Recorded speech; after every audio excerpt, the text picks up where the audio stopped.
Get your popcorn ready because it's time for a movie watching party on Asteroid G.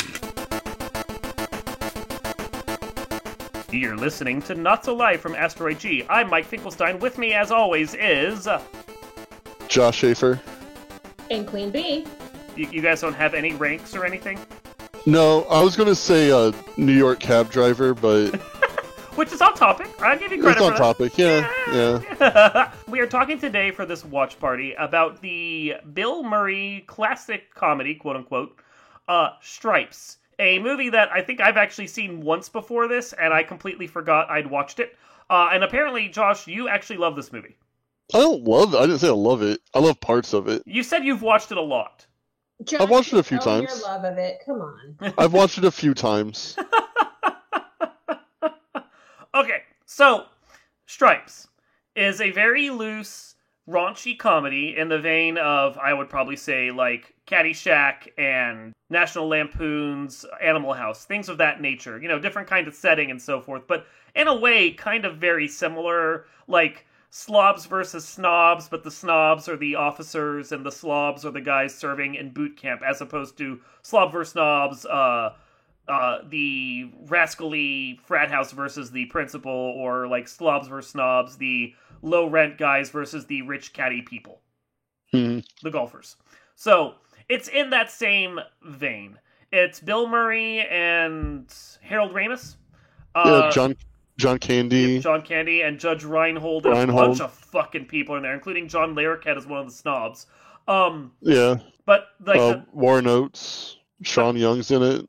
But the two main characters are Bill Murray and Harold Ramis, and they are down on their luck guys who can't make it work in the real world. So they decide the best thing they can do is go like get their GI Bill on a regular salary by joining the army. That is the setup, and then hijinks ensue, basically. Right. Mm-hmm. Very, very loose hijinks. This is a very like formless, plot-light movie. Yeah, there's not really much plot. It's just No. I think it kind of has the same. And this is a weird comparison to make, and I know, but I feel like it's pertinent. But it kind of draws some parallels to me with Stanley Kubrick's Full Metal Jacket a little bit. Actually, it's interesting. I can kind of see that. Aside from the opening where we actually learn about the characters before they join the military, it's not a bad comparison because you get like two major chunks there in the military and then immediately outside when they're serving. And like they have one specific mission. It's just like a comedic version, more or less. Yeah, and I think that both movies kind of suffer from the same downfalls where it completely falls apart when they're out of basic training. I would argue it never really. Look at joining the military. It's an Ivan Reitman film, so you're gonna get the silliness that Ivan Reitman puts into all of his films. Yeah, which I appreciate because I love Ivan Reitman. I mean, if we want to be fair, even like Ghostbusters is a largely formless movie. It has absolutely no plot outside of what's going on with Sigourney Weaver's character. Yeah. Yeah. As much as it pains for me to admit that. I know. But... I know. You like that. Like, the second one, for all its flaws, definitely has much more of a plot going on. But the first one is really just, let's do a bunch of sketches about Ghostbusters since we're all SNL people, and then at some point we'll just end the movie. And that's kind of how Stripes functions as well. Except for the fact that it doesn't really feel like it's sketches. I don't know, like, I didn't really enjoy Stripes. I went back to it the second time, I think, knowing that I hadn't really remembered it or enjoyed it the first time and hoping that it was just me. But I didn't enjoy it, and I didn't enjoy Animal House, which came out around the same time, and honestly, I didn't much care for Caddyshack either. I don't know that I'm primed for this kind of, like, loose, formless, kind of parody, but just, like, antics sort of movies of the time period. Well, maybe it's because, Mike, you understand that the military would never let any of this actually happen. None of it. Yeah. None of it. Yeah, you had to suspend the belief a little bit. It's not even plausible is what... Oh my god. Which is what is funny, but it's actually, it would never happen. So therefore, your suspension of disbelief doesn't work, and that's why you're not enjoying it. There's like early on the two guys before they're even like in the military meet these two female military police. Which female military police. I'm not even going to try and argue about that, even though they have long hair that they don't keep in buns. Whatever. Let's move on from that. I know enough that was already wrong, but Like, at some point, they fall into a romance with these two military police officers. And even if they were the same rank, which they're not, I'm pretty sure they're still barred from having a romantic relationship with military police and vice versa because of the power they have over people. Like, I'm watching this whole thing going, none of this can't happen. Why are you? No, this is wrong. What is going on? And I admit I couldn't invest in that plotline at all because it was just dumb. Yeah, I know a couple MPs, and they're very no nonsense people. Like, yeah, I can't imagine them skirting rules, especially like break-ins and going AWOL. Like, yeah, no. And I mean, even if the guys had lied to them and said, "Oh, no, we got like quote unquote shore leave," although it's not shore leave because they're army, not navy, but we've got leave right now. Let's go to Germany where we're legally allowed to go and hang out for like a couple days. And by the way, we stole this army like Winnebago. How do you tell these girls that you have the army's like top secret Winnebago without them sitting there as military police going, "Well, now we have to arrest you and throw you in stockade"? Yeah. Yeah. Well, yeah. Because that's the whole third part of the movie. Like the middle part, which is the prime meat of the movie, is them like doing their antics while they're doing boot camp. And I will admit their antics didn't entertain me because they didn't really, I don't know, there wasn't enough jokes and they didn't really do much. It's like look at these really poorly trained guys try and do like the obstacle course. That was, for me, that was the height of the humor. Right. So yeah. I don't know. The whole movie just didn't work for me. I like I said, I like the parts of it. Like John Candy's always fun to watch, but that movie just like it kind of came off the heels of Private Benjamin, and I think they wanted to do a man version of Private Benjamin, but I don't know. I don't like Private Benjamin much either. But it is a very leering dude movie, that is for sure. Yeah. Especially in the extended cut with the extra nudity thrown in. I'm just like, wow, there's definitely a male gaze to this film. Yeah, it's just the army version of Porky's. Yeah. Army version of Porky's. There you go. You know, that's actually that's an interesting way to put it. Because I did mention a couple there, Caddyshack and Animal House, neither of which thrilled me, and I just feel like I'm not the right kind of person for those. But, like, Porky's is another one that came out in this era, one that I actually haven't seen, unless, you know, you're flipping through it on TV and you go, I don't want to watch that, and you just keep skipping, you know? But it's the thing of, I haven't seen that, but I'm kind of curious now how it measures up and if really in the same genre or not, you know? Mm-hmm. Yeah. That one has that certain, like, you know, it's obvious about its leering gaze, so you just know what Porky's is, you know? Yeah. But you're right. The favorite scene is their, I guess, their graduation, where they all kind of... Yeah.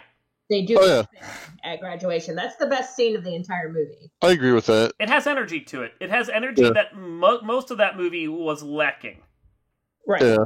Like, I love Bill Murray, but he's very hit or miss, especially his 80s movies, because like nostalgia wise, I remember Meatballs, for example, being a great movie, but as an adult rewatching it, I couldn't get through it.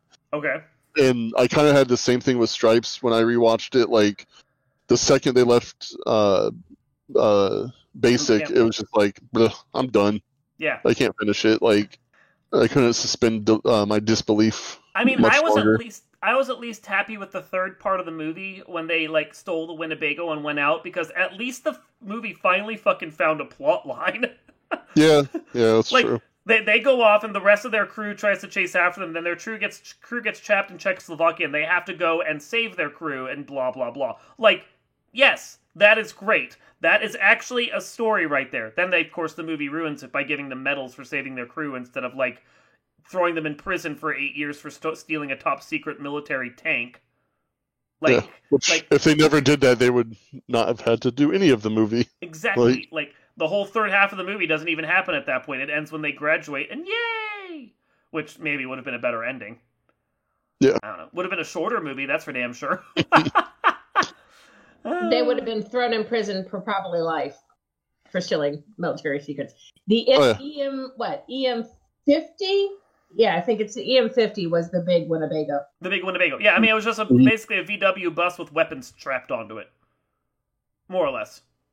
But somehow could not be stopped by any of the Soviet military. Yeah, and if you notice, huh? Yes. Yeah, and if you noticed, the paint job survived. Like the metal of the slats and so forth, like they took some like heat damage, but the paint job itself of that vehicle, top notch throughout. So, good job, Mako, for doing a great job on that. But yeah, no, this is a movie that definitely survives, win or lose, on the charisma of its two leads, Bill Murray and Harold Ramis. And honestly, of the two of them, I kind of felt like Ramis was more entertaining here. Oh, I agree with that. Yeah, he's got a dry humor that works well, and he can stick to the line readings and actually like mine humor from it, what little there was. I kind of feel like Bill Murray couldn't invest in what was going on, or couldn't find the charisma to make what was going on entertaining. I don't know exactly. There's a flaw here, you know? Yeah, no, it's 100% true about that. Well, here are some interesting facts about the movie. So, the budget was $10,000 to make, estimated. Oh, that explains a lot. Well, that's probably opening weekend was $6,000. $6 million. They got $6 million their opening weekend. Okay, so it was $10,000 to make. That was it. $10 million. To make. That's a bit better, but that's still low. That was probably in part. If I had to guess, that would be because that they probably had the U.S. military backing it, which is often a thing with Hollywood productions. You say you're doing a military movie, you can get the U.S. government to give you a bunch of shit for free so that you can be pro-military, blah, blah, blah, which, despite everything else about this movie, it actually kind of is. Yeah. They filmed in Kentucky, so it probably wasn't that expensive to film there. No. Cheap tax breaks, film on a Kentucky military base, get the military resources behind you. Yeah, that all works. That tracks. Their gross was just over $85 million, so Bill Murray. They did make their money back. And then some. And Bill Murray's allowed to continue to act. Which, he's not bad. He just doesn't really have anything to do. So, good for you, Ivan Reitman. Good for you, making a largely formless movie that at this point doesn't hold up and no one likes anymore, and still making $80 million off of it. Yay! He used that money to make the superior Ghostbusters. I really thought that before I went and rewatched it, I really thought it was Dan Aykroyd and Bill Murray again. I realized that it was Harold Ramis. I really want to make you mad, Josh, and be like, you said the superior Ghostbusters. Like, he wasn't involved in Ghostbusters 2016. Ugh. But you're not wrong, Mike. This movie does kind of die after the whole basic. What little energy it has, it dies at that point. It finds a story, but loses all sense of reality and humor. Yeah, honestly, I wanted a certain kind of maturity. It's kind of hard to watch. Yeah. I honestly wanted to watch a full movie of Harold Ramis teaching immigrants English. Now, it does say, and the details for this off of IMDb, if you guys care, that it's also known as Cheech and Chong Join the Army. Despite Cheech and Chong not being in this at all. Exactly. Huh. No, weird. You are right, Josh. If we could get, like, a version of Harold Ramis from this time period doing, like, Dangerous Minds, but his version of it, that would be fucking hysterical. Yeah. Because that was one of my favorite scenes in the movie was just like, what is this? That was great. I enjoyed the shit out of that. And the thing was, if you paid attention, despite the fact that he was terrible at that, he was successful in his job, unlike Bill Murray. Yeah. Yeah. Although I do appreciate Bill Murray having pretty much a breakdown, driving a crazy person. That felt a little too real, honestly. Yeah, me too. I was like, oh, well, I've been there before. You can tell Bill Murray certainly has. It's like, I worked retail at a cell phone store. I get that. Yeah.